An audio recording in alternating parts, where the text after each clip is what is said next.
Right, so hello everyone, and welcome back to Intimate Wisdom Interviews. And you're back here with your friend Sharon. Now, today my guest is the beautiful, vivacious Nyla Gray from Taranaki. Now, she will tell you that she's a multitasker and a master of none, but you know what? There's a part of me that doesn't believe that, because this woman is amazing. But she's a mum, she's a grandmother, and she is a multi-dimensional healer. And today, this is where you'll get to hear her story. All right, Nyla, so welcome, darling. Oh, thank you. And thank you for having the courage to do this with me. Yeah. Yeah, I didn't have to think much about it, did I? I think I gave you a week. I think it was a week. Yeah, it was a week, actually. Yeah. I think you're the one that's taken the longest to come back to me. Oh, is it? I think you had to get it around in your head, didn't you? Yeah. Probably just to be in front, just to be out there and... Yeah. And being out in the pub. Although I don't see people, but I mean, I know people are going to be watching this. So it's still getting watched, Yeah. Now, I can tell you now that Nyla has been a friend for a number of years, and we've been through... Well, both of us, really, and the people that I work with, we've all been through difficult journeys in our lives, but we've all come through the other side. So, multi-dimensional healer. Can you tell us a bit more about that, Nyla? Multi-dimensional healer. I think it's just where we understand where we're actually from, where we've actually kind of come through on this earth plane, and where we've been in other planes, because I do know that I'm not from this planet, and we're all in a... Oh, this is just... sorry, that's my folks, Tibetan it's just terriers. the dogs. They're like 2-year-old children. They need attention. So I just feel... I think when I kind of seen more about this, I went to a holistic seminar on Norfolk Island, and oh wow. And it was quite amazing, going there, and then the feedback that I was kind of getting back from people. I mean, even to the fact that when we're at the airport, I mean, I didn't know these people, but they were coming up to me and saying, "I'm so glad you're on this flight, because I feel safe that you're on this flight." And it's like other people see that, and I suppose just when we going through our stuff, we don't really realise how big we are, on this planet. If we could kind of see and just have a look at even like our auric field, and just actually how multidimensional we actually are as beings. So it was kind of on there, and then I suppose when I was travelling America as well, different feedback, and being aware of where I'd go places, and just seeing just different things with people. But then probably they couldn't explain, but they were just drawn to that, our big energy that we carry with us. But even you have a great presence around you anyway, Nyla. Yeah. Don't you? Yeah. Well, actually, I shouldn't be saying that to you. No, don't you? But I feel that too. Yeah. It's like I remember times that we've run into like the supermarket or the warehouse, and it's like, oh, there's Nyla. Oh, and we catch up and have a cuddle, and then we get on our merry way. And now we've spent more time together this year than we have in previous. Yeah, just been probably because you're close to this, you're in the Taranaki area too, as well. More so, but it's been very interesting. Right. Yeah. So where were you born? Born in Hawara. Oh yes. Yep.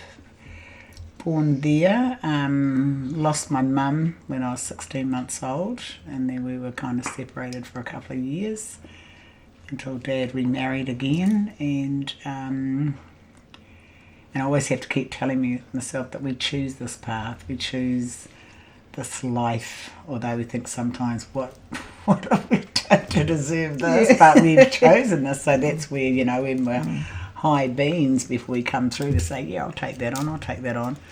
And so I had to kind of keep telling myself through that upbringing, but I was a lot of people, like our place was like Grand Central Station, and a lot of people didn't even know who I was because I didn't like humans. I didn't like them, I'd see, because we had a long driveway, and I'd see them coming up the driveway, and I'd just go out because everyone had like acres of land then, we had fruit trees, so I'd just go down the back and lay in the grass or climb the trees, find a nice paddock somewhere and just lay there, come and get me. So I think we kind of know at a young age what we kind of forget when we go through all the trauma and stuff in our lives. And like even when I came back from travelling overseas, and people used to mistake me for my older sister, and I'm going, no, I said, I'm Nyla. And they said, well, can't remember you in the family. I'm going, well, no, because I was never, when people would come to the house, which was always, I was, and I suppose back then, it was like, I was always, like, I remember my stepmum saying that she'd have to come and find me, and this was when I was 3.5. She'd have to try and, I'd be up and gone in the neighbourhood, and she'd have to try and find me in the neighbourhood to change my napkins. Oh, wow. Yeah, I was gone. I was gone. Is it because you didn't feel like you fitted in this world? No, I didn't. I just always, I remember like when probably was about 12, and I used to think I've come through the wrong channel, like I could see this tube, and I thought, oh my God, I've gone through the wrong one, but I don't, and I could never understand humans. I felt that I was always, like I remember my parents trying to push me out to go out because everyone was like going out, and I couldn't see any sense of that. I just wanted I'd come home from school and I'd make clothing that were kind of come in fashion 10 years down the track, and I taught myself everything, how to knit and sew, and I used to, like, Dad remembers me making this, like how they have things at school, and I was always the Indian. See, that's obviously the first ones that come through, your Indian guides, and I actually got a potato sack and I embroidered it. And how old were you? I was about 7 then, Dad said. Wow. But, even some of the things, and like whenever, because there's always a lot of Western movies on, I'd always cry when an Indian would get shot or killed. I'd sit there and just be bawling my eyes out so it was kind of, not being aware of what was around me at the time. So it was actually quite interesting just to, just the life. So that to sew or embroider a potato sack, that's almost like you've brought something through from a previous life. Maybe that's what you were before you came through in this life. Yeah. Well, they used to call me Chingy at school because when I laughed, you couldn't see my eyes. So people, and I had that from primary school right through. I mean, I left school when I was 14. But it was, they used to always call me Chingy, so I know that there was obviously a lot of Eastern past lives that I had, because I felt when I travelled, like when I was in India and a lot of the countries going through there, although they didn't speak English, but I could understand what they're talking about. Right. Yeah, right. And I felt this is my home. This is the only place I've felt, especially like through the Middle East, that I felt, oh my God, this is my home. I feel. And did you get those deja vu moments, like you've been here before? Probably did, but it was a very out of it trip. Okay. Yeah, because I had to get the driver to map out on my map where we'd been, because things you could get drugs quite freely. So yes. So it was a really amazing experience. So I said to the driver, "Can you mark out where we've been on my map?" Yeah. So and did you right? So you travelled through India on your own, or did you go with a group of people?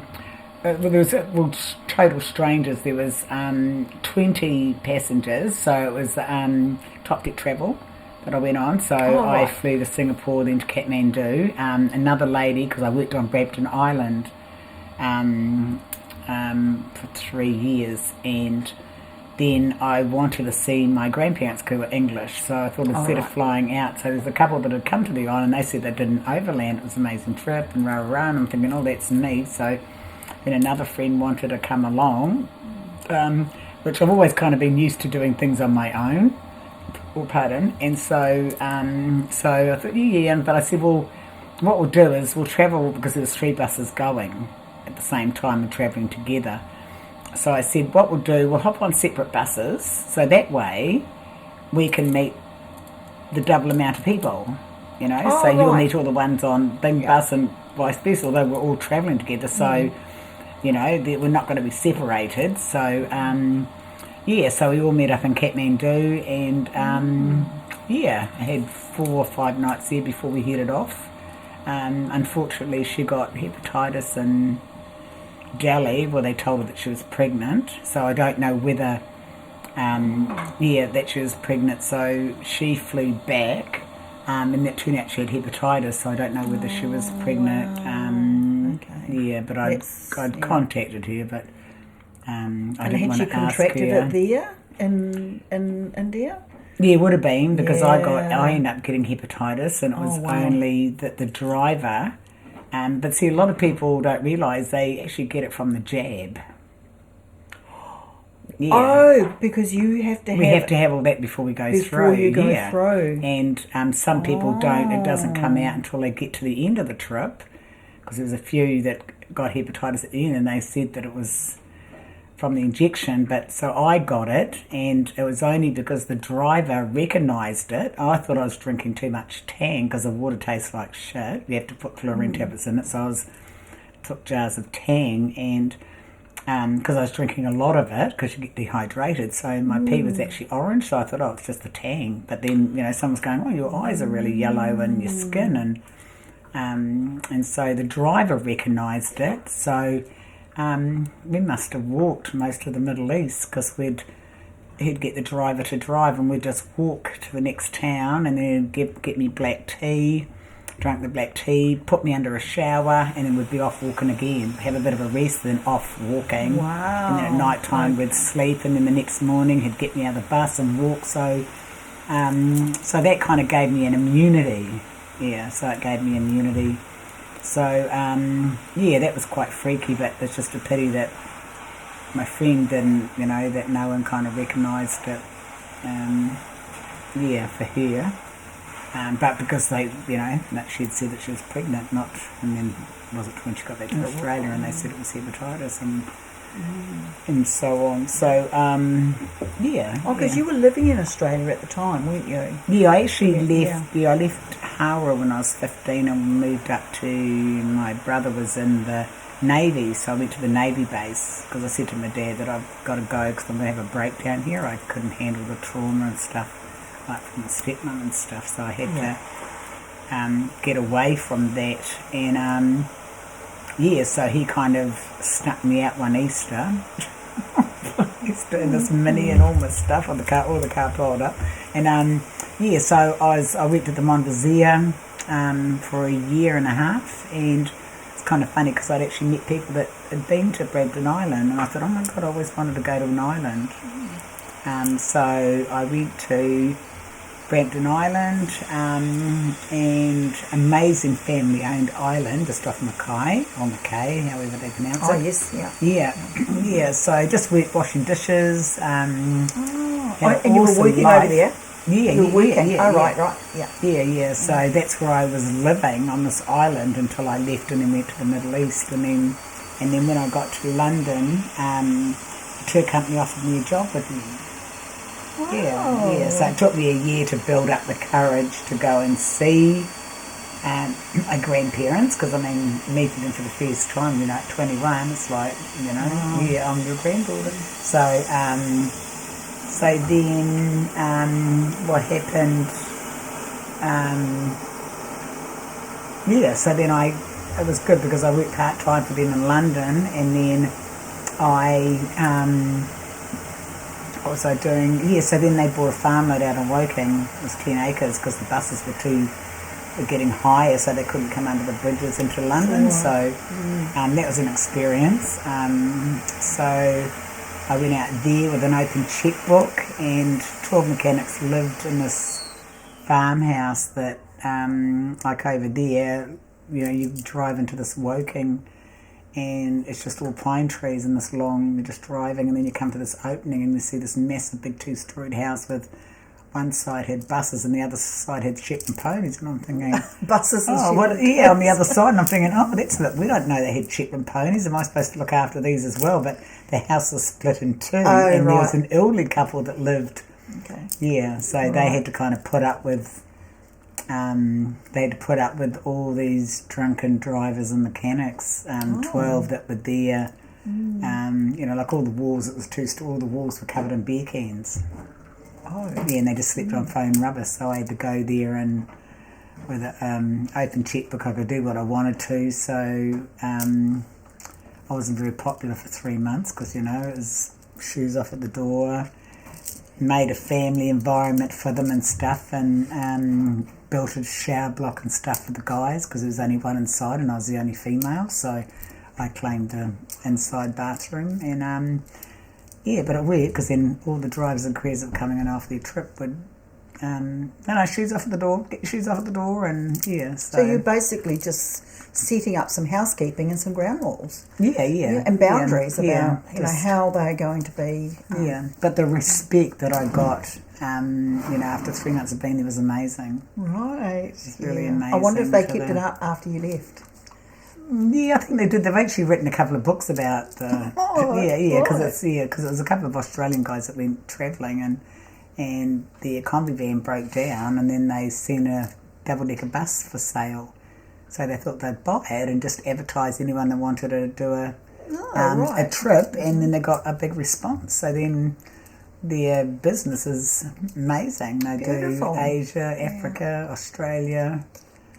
And have you kept in contact with these guys? Yeah. Because we've got a page and stuff, so there's a reunion that happens every year.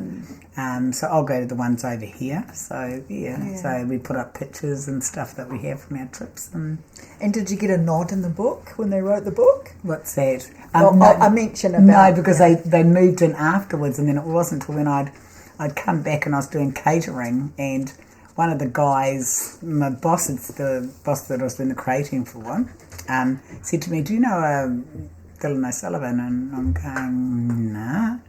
Well, he used to work with you in London, and I said, "Well, no one worked with me over there that was from Harbour, you see." And it was funny because 2 days prior to that, I was going through my photos and I found this badge that we got at the German Beer Fest, and I was thinking, I wonder what's happened to all these people, as we do. And see how things kind of come through. And it was him, because she said, have a look on the real estate paper, because he works for the real estate, and he's been trying to get hold of you, and because I've written the book and stuff. But no, so that was kind of started later, obviously when the farmhouse was up and running, so whoever wrote the book, but that's all good. Oh, that's amazing. So he wanted to give me that, so it's kind of good, and he's still in Harbour and stuff, so. Right. And then from there you went to America? Yeah, and it was all through the tour company too. Oh, wow. Yeah, because some of the guys that worked for the tour company, because it was a massive crew that I had to feed and look after and stuff, so they went over to America to work on rigs. So there's a cook job going, and one of the guys rang up and says, there's a New Zealand guy leaving and he's a cook. Would you be interested in the job because you're an awesome cook and stuff? So, he tasted my food. So I said, yep. Not that I really wanted to see the States, but I thought it seemed exciting at the time. And so the boss rang me up a couple of days later, and he said, if you want the job, it's yours, be over at this date. And And you saw a lot of America? Well, I couldn't go to Canada because when I came, I travelled with 5 other guys from the tour company that were actually going over there as well for their jobs. And when we all went through customs, the custom woman mustn't have liked the look at me because she knew that I was travelling with the guys, and they all got 6 months. And she goes, how long do you want? And I said, we're all travelling together, so 6 months, please. And she said, you're just getting a month. Oh. Yeah, so it was like, and I thought, well, once I'm in, I'm in. So I had a job to go to, and we had made up security, which probably wanted now, but yeah, so that was kind of weird. That was, you know. Did she give a reason why? Well, no, probably because the guys were flirting with her, because they were all, you know, the guys are all, you know, and I don't know, but knew that I was travelling with them, so I don't know why she, you know, just things that you get with most women, where they kind of envy you if you look different or you're out of, you know, I actually had that feeling as you said that there was an issue around. She was intimidated by the fact that you were going to be spending 6 months with these people working. So and because when you go into America, they stamp a bit of paper and staple it into your passport, so you can just so like I overstayed 9 years. So then you overstayed 9 years. 9 years. So when I left, they said to me, you know, where's your visa? And I said, I've just applied for it, because you just take that bit of paper out and send it off to them, because it's like if you travel the Middle East and that, and because the way they don't like Americans, you see, so if they know that you've been to America, well, you know, they could, whatever, you know, because there's a lot of stuff going on.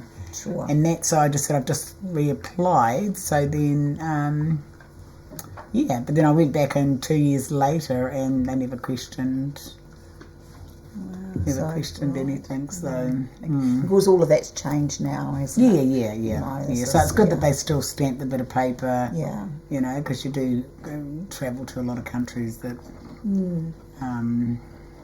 Because there's a lot of questions raised around people. We've got friends who are American, and there's a lot of questions raised around people going from, say, Australia to America.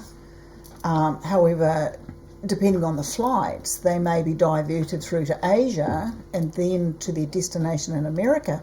And they were telling me a story about someone that was detained in America, wanting to know why you left Australia, go to Asia, then you're going to Miami. What's this all about? He missed his cruise ship. Because they detained him, they questioned him, and this is only just recently. You know, this is how our world's going right now, and so he missed his cruise. He was going on a cruise. He lost, and there was a non-refundable 15 grand's worth, and you know. Oh my God, that's and that's why I'm glad that I did all the travelling that I did, although we were the second to last bus to go through, because we got shot at as well. So we were kind of the second to last when all that stuff went on in Iran. And so when we actually got to Iran, there was a big massacre in the square anyway. Like, there was just blood, and you know, the bodies had been moved, but it was actually quite sad. It was actually you could feel you could feel the thing, and just all these guys walking around with guns and stuff, and it was like, so we got shot at a couple of times actually, but everywhere you went you had to have your passport on you, and it was a bit scary, but I'm glad that we did it. Well, I did it when I did, because it's just so much different. Wouldn't be so easy now, would it? No. And the thing is, it's like when I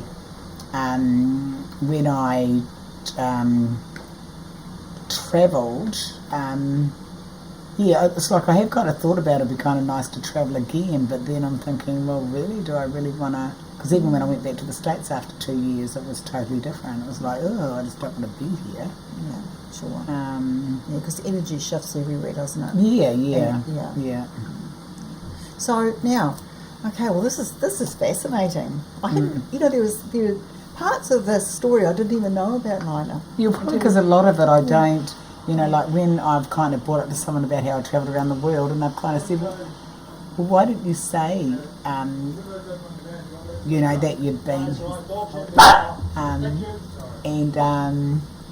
what I was going to say was that, and they said, well, why haven't you said that? And I said, well, it'd be like me if I came out and brought all my photos out and you'd be just looking at them and I'd just find them boring, not boring, but that's probably something that I've done, so it's my experience, so it's kind of different. It's different talking about it, but you kind of got to experience so I've never, not many people do know that I've travelled, that I've... Yeah. It's interesting because I love looking at other people's travel photos. I don't know. I'm fixated on it. Yeah. I love it. Yeah, and I've kind of, when I first got back and I used to get a bit homesick for travelling, because I feel that just that gypsy side of me, I'd sit there and go through my photos and, I'd be laughing through the photos, just different experience. And so like the last move that I did from Ohawi up to here, I got 3 boxes and separated all the photos and like when the kids were little and put all the photos in boxes and gave them all to them. Wow. Oh, right. Yeah. And then they can scrapbook them or... or whatever, and it's like that one up on the fridge there where I've got, that's all the kids when they were little and stuff. Oh, right. Yeah. But like, again, a scrap, a bit of a layout there. And there's something I love doing too, Nyla. Yeah. All the trips in France and I've done, because we've done a lot of world travel ourselves, and I'm scrapbooking them all, and it's so much fun. And it just brings back all those, you kind of get back into that energy of where you were that day and what you were doing. Yeah. And it kind of excites you. Yeah. So, But anyway, healing. So when did you get into wanting to help others with their healing, with their journeys? Well, I think really that without knowing it, I've done it like all my life. Right. Yeah, and it was like every place that I'd been, like especially the island, it was probably more pronounced because it was like my room was like Grand Central Station. I had these people come into my room just wanting to talk, and I'm thinking, oh, you should be talking to your wife about this, but they could open up to me. Right. And especially there was some that had been in the Vietnam War and stuff, and they couldn't talk to their partners about it, and so they were coming to me, so then I was getting their partners coming, which I had to explain that they will eventually talk, but they're just releasing what's going on with themselves. Maybe they thought I could understand, or I obviously could. And so I was kind of like 4 years younger than everyone else, and it was like everyone was coming to see me. And I remember one guy kind of saying that he said, who do you go to when there's something wrong or a problem or something? And I said, I just go for a walk on the beach, and when he kind of said that, I thought, I thought, well, I couldn't really kind of put any burdens that I had on anyone because they were coming to me. It was like if you'd come for healing, and then I'm kind of getting you to heal me, kind of thing. So I just did mine by going for a long walk on the beach, or I'd get up at 4 a.m. and walk. Like it'd take 2 hours to walk around the whole of the island and see the sunrise and just sit there, and that's how I did a lot of my. And I thought, I'm actually like healing these people, and I'd noticed that even just travelling, like people were just drawn to me, just the energy I had to be around, so and that's where I thought all that multi-dimensional stuff's kind of coming in and stuff. And even, like I remember being at a nightclub and someone came up to me and said, what have you got on your forehead? And saw nothing. They've got no sparkles or anything. I think I'm going, no. And they said, well, there's like a beam coming out of your forehead, and this was like in a nightclub, and a few people were. No, I'm just going to pause this for a moment because France is blowing up a. Okay, so sorry about that, folks. Nyla has a spa pool, one of those blow-up ones. So France is out there blowing it up for her, and it's just making a bit of a noise. So we just thought, right, I'll just pause it, and we'll get back to Nyla. So with what you were saying about how people come to you and talk to you, you said earlier on that people felt safe with you, and that's the energy telling them that they're safe to be with someone that's got that kind of energy. Yeah, and to just open up about anything, just... And you were talking about the beam, someone was saying that they could see a beam coming from your forehead. Yeah, which I'd been a few times when I'd been at the nightclubs, that there was like a glow thing coming out of my forehead. Yeah, and and I thought that was really interesting, and I'm thinking, oh, well, I've got a chickenpox scar there, and maybe it isn't a chickenpox scar. maybe it's something else.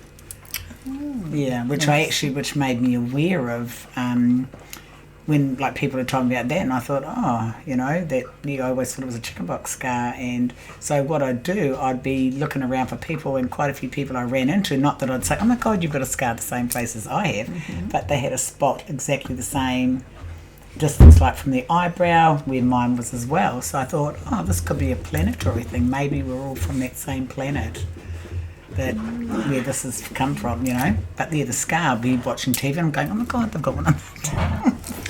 It's interesting, Nyla, because we've got another friend who believes that he is not of this earth either. And whenever he messages me, he doesn't put a heart or a kiss or anything like that. He always puts an alien. Oh, on it. Yeah. On it. It's always an alien. Well, I feel that the humans are the aliens. Yeah. The humans are the aliens. And it's interesting too, because a lot of people are talking about now seeing things out in the sky. And France and I we went to Opanaki, it must be 4 weeks ago, and there was this bright light in the sky. And I actually took a photo of it, and I said to everyone we went to the hotel for a meal. I said, have you seen that bright sky out, the bright light out in the sky? And they said, no.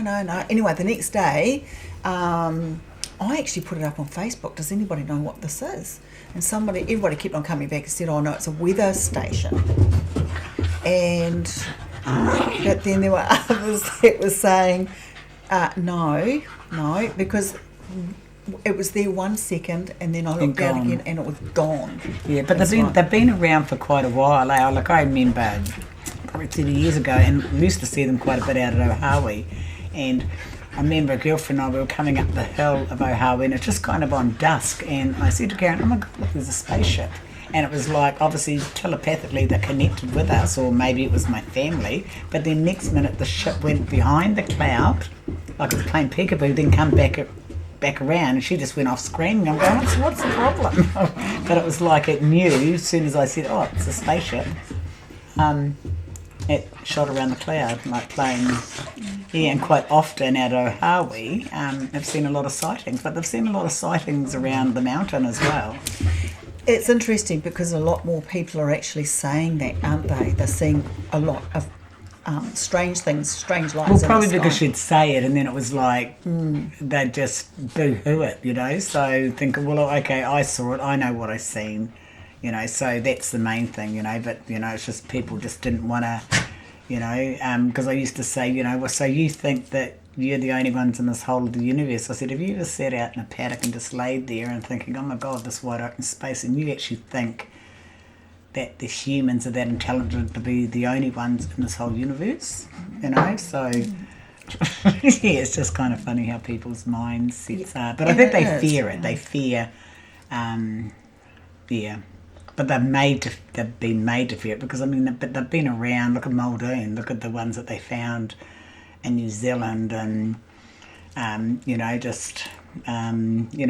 around the world they've found them. They've been, they even live in the middle of the planet.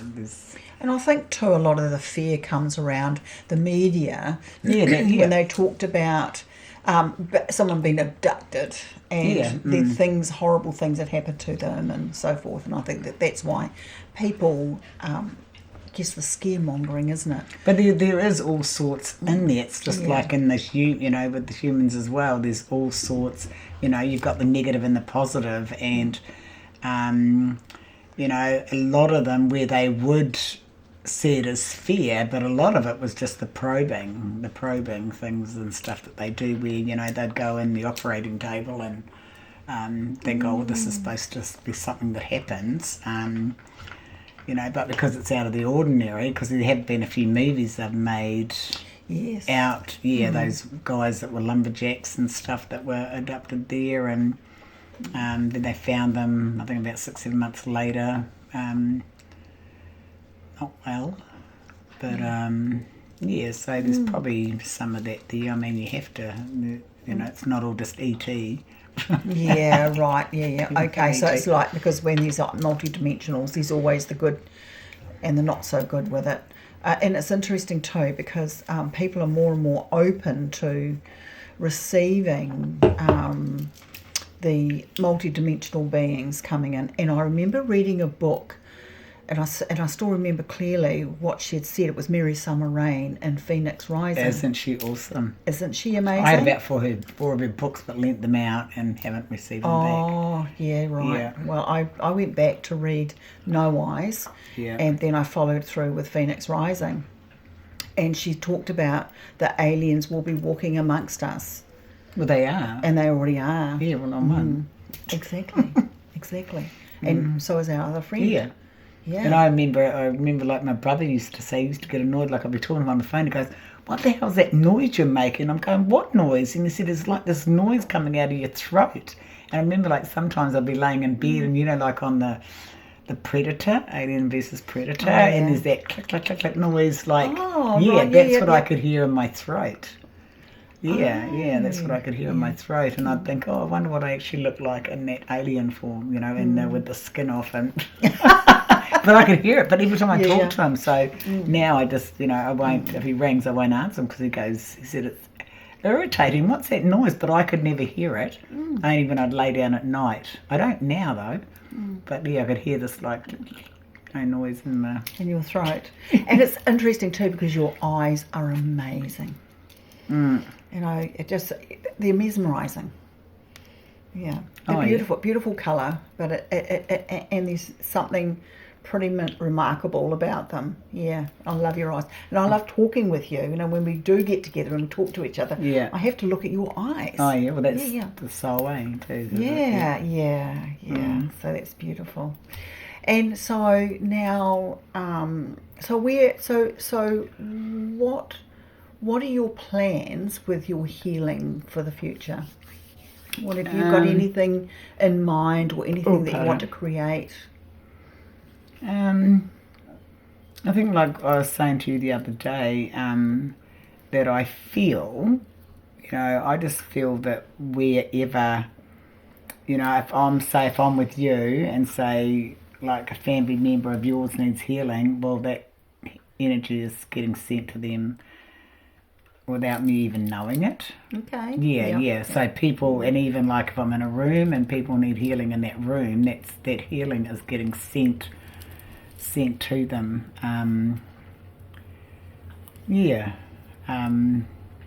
Which I actually noticed that when I was on, like at the holistic seminar, and the lady that actually, she's kind of like the mayor, I suppose.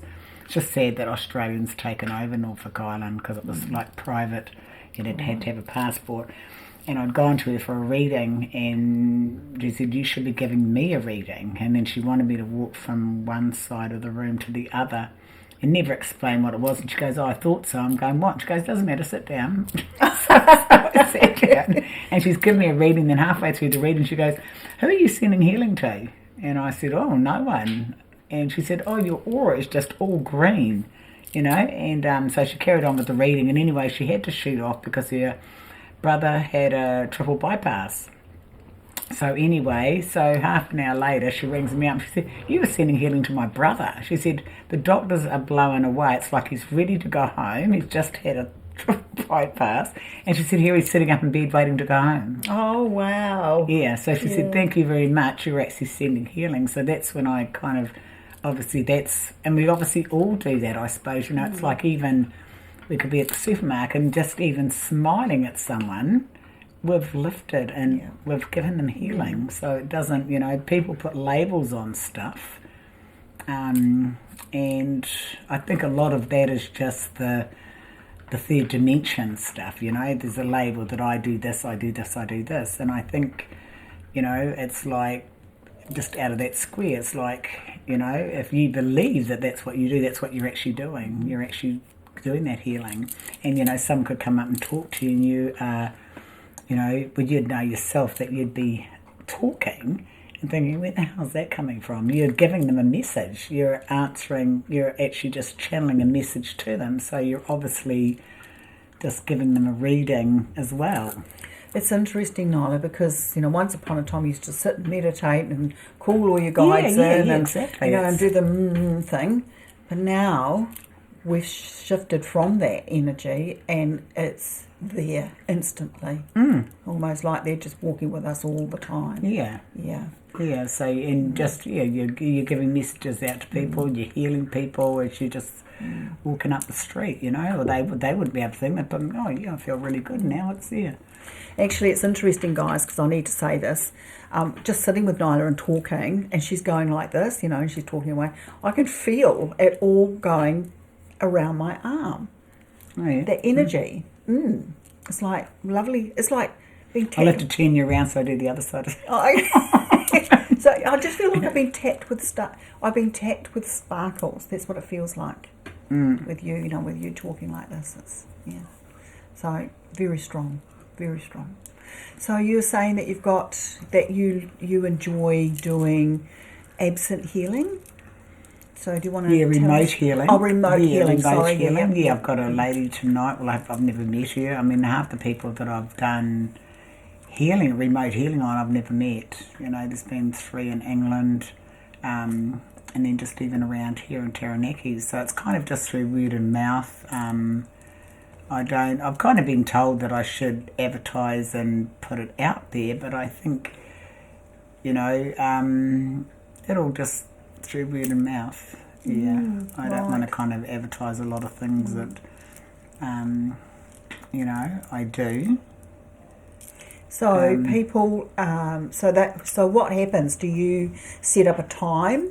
Well, and a lot of the healing's done. Like tonight, I've got one at 8:00 because I know that's when everything's done. You're just sitting relaxed, and I just make sure that, like, I've connected with the lady, and then I said, just 5 minutes before, just sit down, or if you're going to go to bed, just go to bed, and just so your body's nice and relaxed, so it's more open to receiving. I said, I don't want you behind a up painting or something, or vacuuming, or a computer, away from the computer. So just let for that healing to take place, and then they just get hold of me like in a couple of days. Sometimes it's the next day, and they've just woken up feeling really amazing and beautiful. And the feedback's not important to me. I mean, I know. I trust in who channels through me and does healing, and I know that it's potent, so that's the main thing, That's right, and that's having that faith in yourself. Is absolute trust in the universe creator. I remember we did a retreat. Franz and I did a retreat back in 2022 over in Gisborne, and my cousin's husband had a massive stroke, and so what we did was we took some photos of them, or they actually Anne sent some photos to me, and we all did some remote healing with him. And then I rang Anne afterwards, and she said, oh my God, he started talking not long, about a half hour after all that occurred, because it was he was bombarded with all these people that attended the retreat. He was out of hospital pretty much 5 days later after a massive stroke. They didn't think he was going to get up. They were going to get up and walk. Unfortunately, a little bit later on, he did have another one, and so we went to go and see him, and we got to meet the doctor, who was so impressed with how that remote healing had affected his well-being. And he got up to walk out of the hospital 5 days later. They said it was amazing. And then one of the nurses was so impressed that she actually even got a reading from France. It was cool. incredible how all that ripple effect, of how people are really, even the doctors and nurses now are open to energy healing. Or even, because a friend of mine, he passed away a couple of years ago with cancer, and I'd go in because the morphine didn't work anymore for him, so I'd go in to the hospital and would meditate, but a lot of the meditations I was doing with him was clearing and shifting stuff, because that's what was the cause, I felt, was the cause of cancer, because he was holding on to too much stuff with his brother. So we'd do some clearing and the pain would go, and I remember the doctor came in and he goes, because I even, kind of said to Brent, it's quite sad because there's no music playing. Why aren't they putting music and stuff through the speakers? You're just laying here like waiting to pass. So we did the meditation. The doctor came in and said to Brent, how's your pain? He said, it's really good. He said, Nyla and I have just done a meditation. And he goes, well, between you and I, he said, that's the best pain relief is meditation. So I said, why aren't you putting this forward then? Why aren't you even like just having meditation music come through so they're just automatically doing that laying in bed? You know, but there's just nothing, no sound. So I said, you should be bringing this in, because I said, the morphine and, especially the morphine's making them just really out of it, but it doesn't do anything in the long run. No. So, which was quite sad really, because, they believed in that and yet weren't open to bringing that forth. And I mean, if enough of them did come forth and what they really do believe in, because it's in them all, they could change things. But, indeed, But they just carry on doing what they're doing. It won't change. It won't come to anything. Because it's all science based, isn't it? When you talk, when you're talking about hospitals and doctors and money, and we've just got to keep them sick. We don't want them better. Just keep them sick and let them pass. And quite sad, really. Did you ever hear of Anita Morjani? She is, I believe, she is part Indian, but she's also, not Native American, but Indian, from India. She had aggressive cancer, and she was dying. She had actually gone into a coma, and her family were around her, and they were praying around her. They had music going, and they were telling her how much she was loved, and she always believed that Creator, the universe, was with her. And the next minute she woke up, and she's written a book called Dying to Be Me, and she talks about that journey. She talks about how she went from invasive stage 4 cancer so now she travels the world to talk about her experience. It's quite amazing, because I do feel that a lot of it is from stuck trauma, stuff that, like as a child something could happen and it's really traumatised to you, but when you go back to it from an adult it's quite trivial. But these things can cause a lot of illness. Blockages, It causes blockages in the lymphatic system. Everything and stuff. And that's why I feel like with dementia is unresolved trauma as well. Another thing that triggers off dementia is unresolved trauma, and that person reliving their trauma in their adult life. That's quite right, because I did some inner child healing 18 months ago. I spent 4 months with a soul coach, and that's what I come to understand is the trauma as a child for myself. I was still carrying some of that energy inside of me. And and I remember Wayne Dyer saying, if life squeezes you like an orange, what comes out is what's inside of you. And that was an interesting time when I realised I was 66. Realised I was still holding on to threads of trauma. Yeah, as we do. We do, and it's ongoing, And it's ongoing. Yeah. So, but you know what? I'm excited about it. Because I'm excited that when something does trigger me, that I realise that this is a thread to something I experienced as a child. And it always leads back to, one of my siblings or my father, or just what happened to us as kids. Yeah. But even still, that we chose all that. And we chose all that. And I'm going, why would I choose that? But, I get that now. I understand all that. And I think the more that you come to terms with that, the quicker you can clear it. And that's what's happened. Yeah, it's been happening.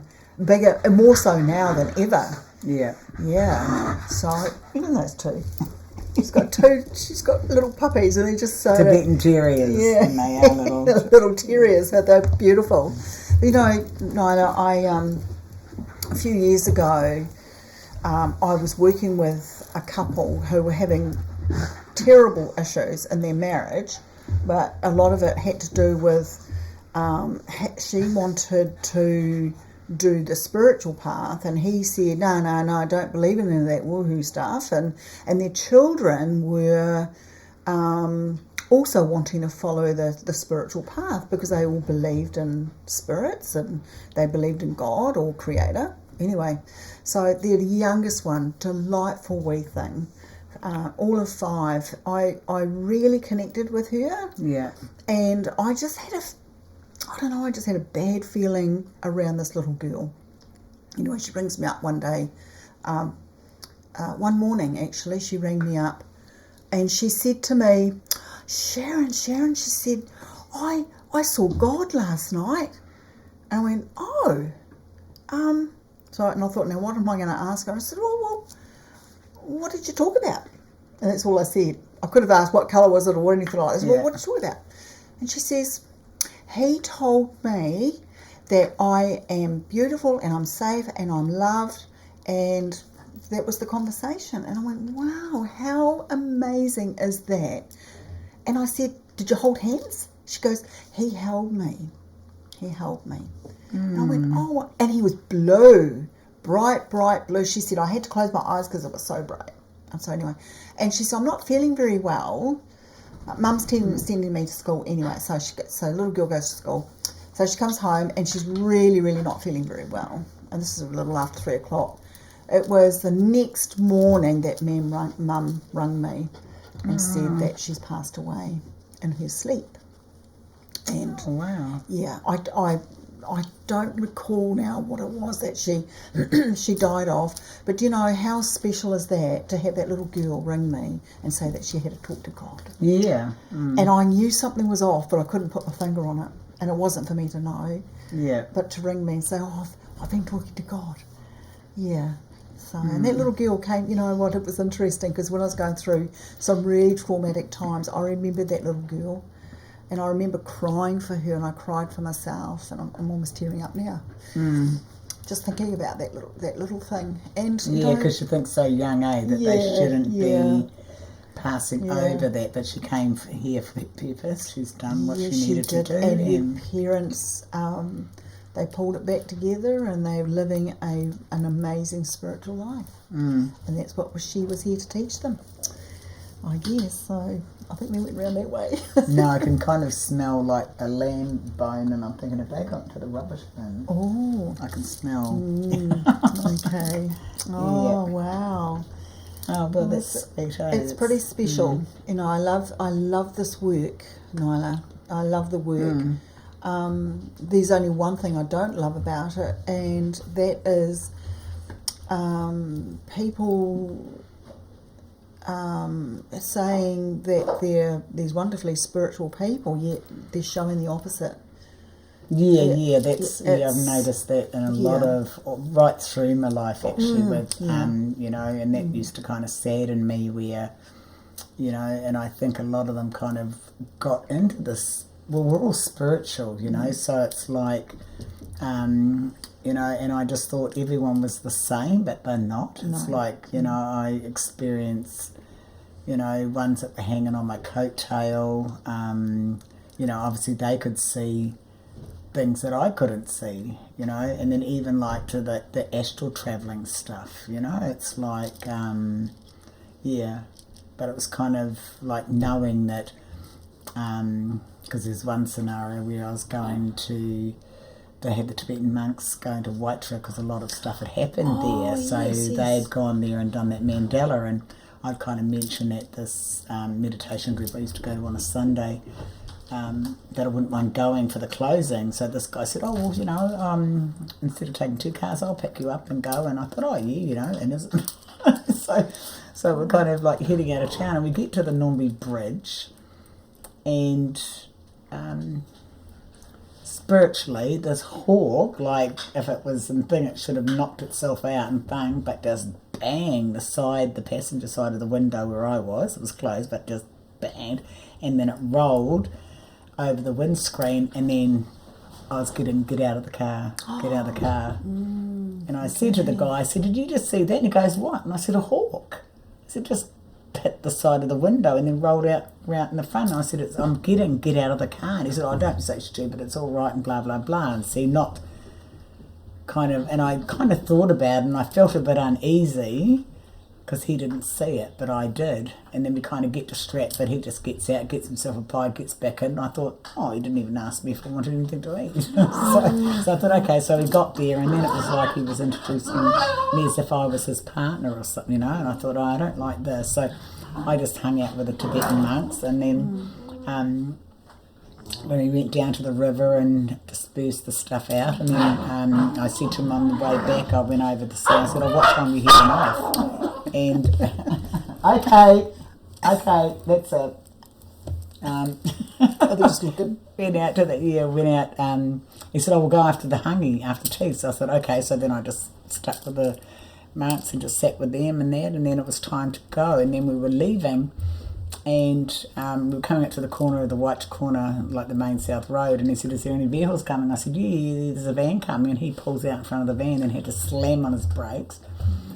But what freaked me out was on the way home, instead of like slowing down on the bridge, I could feel the car accelerating. And I thought, oh, just get me home. So, and then get home, and then silly me, as I do anyway, because someone just bought would you like a cup of tea?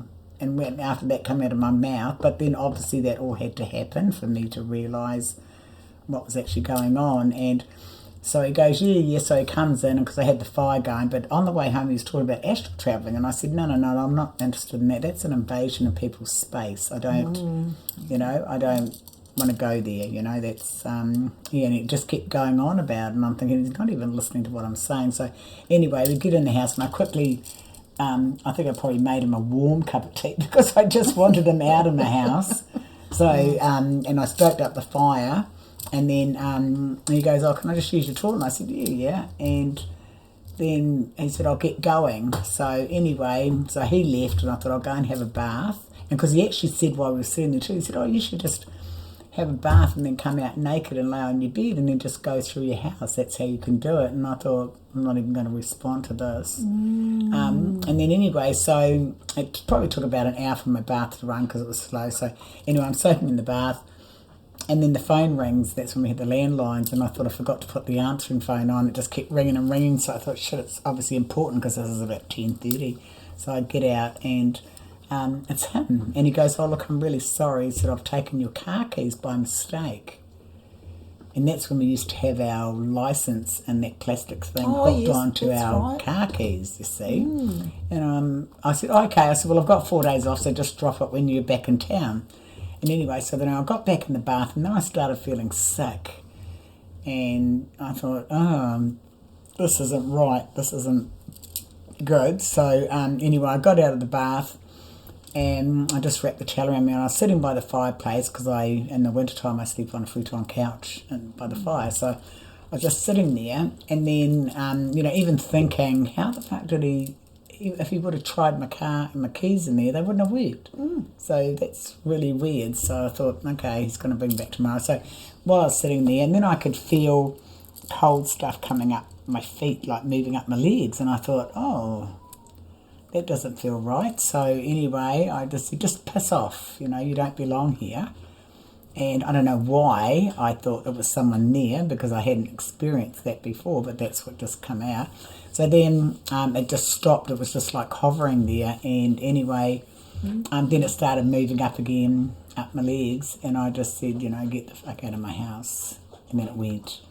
And so the next day I rang up a lady from Stratford. She's passed now, and she's the one that told me about my healing ability. And that would have been Joy. Mary Pollock. Yeah. Yes, I remember Mary really well. Yeah, so she was the one that used to, when someone would come there for healing, Nyla can do it, get here. No, I can't. Yes, you can. You get in and do it. And anyway, so so I rang her up, and she said, oh God, you were really lucky. That could have been a psychic rape.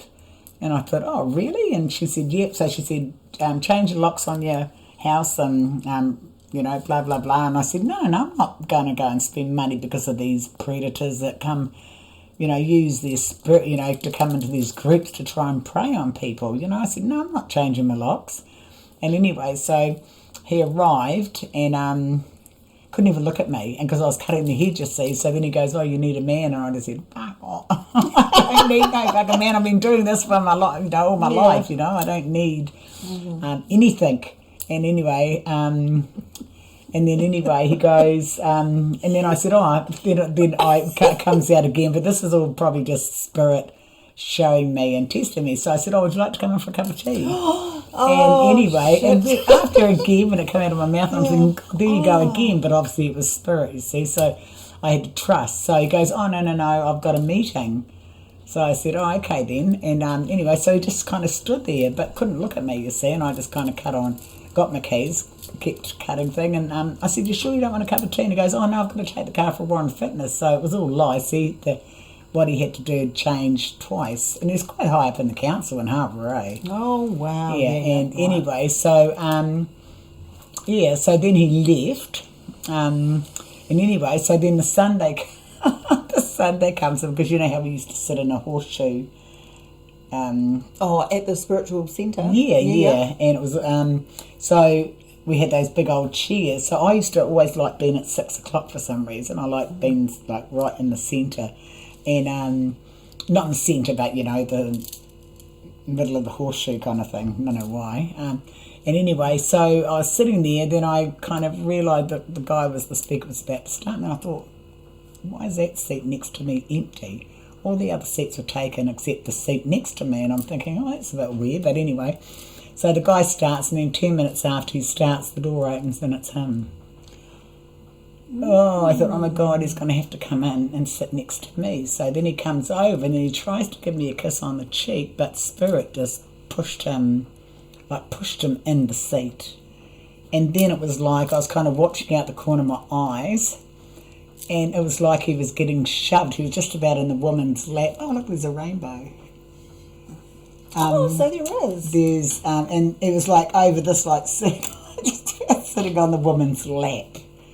So this was spirit just showing me something there. So anyway, so then when the speaker finished, you know how they'd bring the trolley in the middle of the film and have a cup of tea and biscuits and stuff, and we were standing there, and one of the guys said to me, "Have you look at Kevin?" And I'm going, "What's wrong?" And he said, "He's done 4 laps of this room, and it's like he's trying to get into get a cup of tea, and they're not letting him in. They're not letting him in." I said, "Oh, that's good."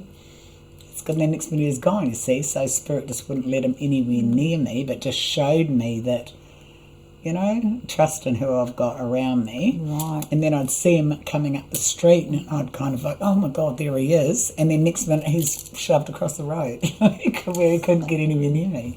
So do you think it might have been him that was doing the astral travelling? Oh, what? And it was him? Yeah. Wow. Yeah, because he went to the toilet, so he knew my layout. Oh, right, of course. Yeah, knew the layout, and then the keys. Sneaky. So here he is, zooming on that picture of me in the car. Yeah, that's the only way he could do it. That happened to me a few years ago when I had my little fairy shop. A lot of people don't realise, because a lot of people do it. Yeah, they do, and it's so wrong. But I had a guy do that to me, and he said, "Oh, I'm going to come in." And he rang me actually first. I was doing some painting in my shop, and he says, "Oh, do you mind if I come and visit you?" And I said, "Well, it's getting a bit late." And he goes, "Oh no, I'll come and do astral travelling." So I said, "Oh, okay then," young and stupid, or naive really, because I still not thinking what it was all about, because I was really excited about my journey. Anyway, he comes in and I could feel this intense, like my ears were ringing, and it was really hot down the side of me, and I went, "Wow, hey, it's great to see you here," and I could feel him, and it was almost like I could feel him talking to me. I could feel the rush of energy in my ear. Anyway, that's cool. So anyway, the next night I went to bed, and he rang me the next day, and he said, "Oh, what did you experience?" and that sort of thing. So I told him. He goes, "Oh, cool, here I am." So I was in bed the next night, and I felt that energy come in again. Yeah, because you let him in the first time. I let him in the first time, and that gave him the portal to come in and do it. But do you know what I felt this time? An erect penis. Yeah, that's what he's planned to come in. And I threw my blankets off, and I just screamed out, "Fuck off!" Don't you ever do this. Anyway, I get in my car the next morning, and I flew round to I was in a rage. Yeah. How dare you? Mary Pollock told me the same thing. He was coming in to rape me. Yeah, psychic rape, yeah. Anyway, and she said, "You did the right thing by doing what you did." I went round to see him, and I said, "Don't you ever do that to me again. And he sat there with this Cheshire grin across his face, and I said, I don't ever want to see you again. Don't you ever come anywhere near me. So with that, and a lot of people, I mean, they don't realise that, it happens to a lot of people, and they don't even realise what's happening, or even that it's happened. Actually, I'm wound up about it now. Are you? So I've got something to heal. Let it go, let it go. Yeah. Oh, just talking about it actually is just, okay, so I feel that connection in here, so I can let that thread go. Yeah. Wow, yeah. So there's just like a couple of other little things that I've just remembered that have just come in that I need to clear too. So hey, thank you for sharing. This is why we're having that. This is why we're having this conversation. Intimate wisdom. Yeah. Oh my gosh. Look, Nyla, I am so grateful that we've had this conversation. Yeah. And that's been awesome. It's been amazing. Yeah. And there's so much more. I mean, you've been a friend for years, but I had not realised that you'd had all these other experiences, maybe because we've never sat down long enough to talk about life. Yeah, probably because a lot of things, I mean, I don't kind of really say too much. And that's why I said to you when you said, a lot of people know. And I said, well, no, because they don't know my date of birth. They don't. Yeah. That's just, right. And it's probably just, or someone's, they might know. And I know. Yeah. All right. Yeah. Can I have a cuddle? Oh, Shit. Oops, that was it. Heart. Oh.